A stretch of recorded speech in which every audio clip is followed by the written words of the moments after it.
Michael Pregent, who's on Skype for us, a Middle East analyst and senior fellow at Hudson University. He's also a former US intelligence officer and military advisor who's served extensively in Iraq. Thanks for joining us on Skype. Many questions to be answered there, as Gabe was outlining. What does it say, I wonder, to you about US influence in Iraq, that this crowd chanting death to America was able to breach at least the outer sort of perimeter defences, what must be some of the toughest defences of any installation or embassy in the world, and supposedly doing it with the acquiescence or connivance of the Iraqi military? A pretty extraordinary set of circumstances. Yes, there's video. And thanks for having me on, John. There's video showing the militias. These aren't Iraqi protesters. These are uniformed militias that answer directly to Qasem Soleimani. There's a video of them knocking on the gates, and basically the gates open. And the militias roll in. They push aside a couple Iraqi security force personnel, and they just move in. If you look at the individuals in the crowd outside of the U.S. Embassy compound, two of them are designated terrorists, and that's Qais Khazali and Abu Mahdi al-Mohandes, the leader of Kataib Hezbollah, the militia that's not only killed Iraqi protesters in Tahrir Square, but is responsible for killing the American at the K-1 airbase. But not only that, attacking an Iraqi airbase and injuring Iraqi security forces.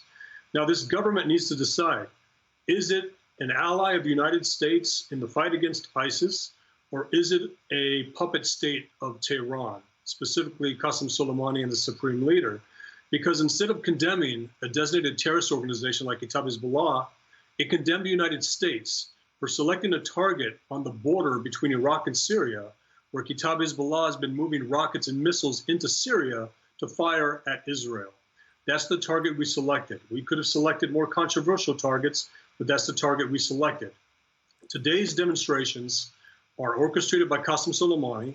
They were facilitated by the Iraqi government. And this militia conglomerate, they represent the largest voting bloc in Iraq's Council of Representatives, the Bina Party. And they decide who the next prime minister will be. They will decide the future relationship with the United States. And they're all trying to pressure the other parties to exit the U.S. based on this attack against Iraq's sovereignty, when the only attack against Iraq's sovereignty has actually come from Iran. You talk about this being a government that's got to make up its mind where it wants to put all its eggs, if you like. What are its competing interests on the ground? Where are its interests best served, as you see them, with the United States or with Iran? Well, they've had the luxury of having both. The U.S. has secured $30 billion in loan guarantees. The United States provides training, equipment, money, and intelligence to an Iraqi security force that has been co-opted by Qasem Soleimani's militias. There are photos today of Iraqi security force members vandalizing the embassy. Qasem Soleimani's militias have said we can wear any uniform within the Iraqi security forces. The United States has an opportunity here to tell Baghdad, we will stop the U.S. train and equip program. We will not guarantee loans that will help rebuild your economy. And we will show a disfavor campaign towards Baghdad while supporting the protesters. Again, the protesters outside of the green zone are protesting the very same militias that have been killing them that are protesting outside the U.S. embassy. They want Iran out. They say things like, Iraq hura, Iran bara, which means Iraq is free and Iran should be out. We need to listen to them. We need to have a disfavor campaign with Baghdad until they arrest people like Abu Mahdi al-Mohandes and make illegal this militia, Kataib Hezbollah. Qasem Soleimani should not be allowed to step foot inside of Iraq. Yet he goes around taking selfies everywhere. Michael, let's talk about U.S. policy in the region, if we can, for a moment, because the overall sort of U.S. policy of trying to pile pressure high on the government in Tehran with ever-increasing sanctions, trying to force its compliance, doesn't appear to be working. This war against, or conflict against, Iran-backed proxies is only escalating, and now, as we see, bringing up tensions between the U.S. and such an important ally in the region, Iraq. I disagree. The maximum pressure campaign is working.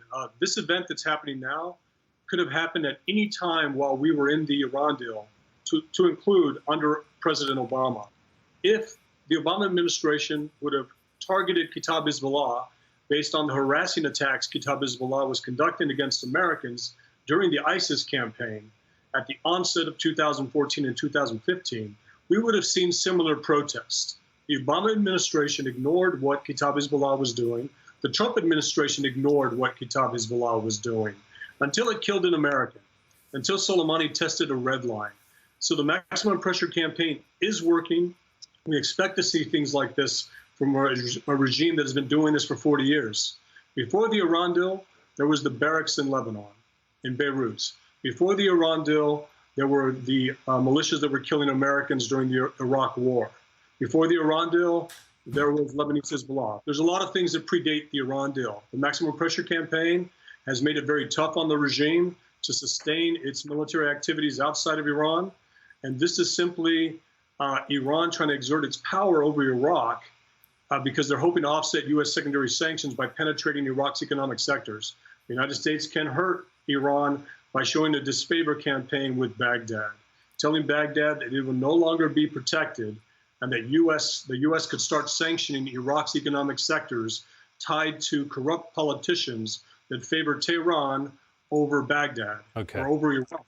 And that's what these protests are all about. Iraqis are saying enough with this. Enough of corrupt Iraqi politicians favoring Tehran over Iraq. OK, Michael Pregent, we're going to have to leave it there. Thanks very much for coming on the programme.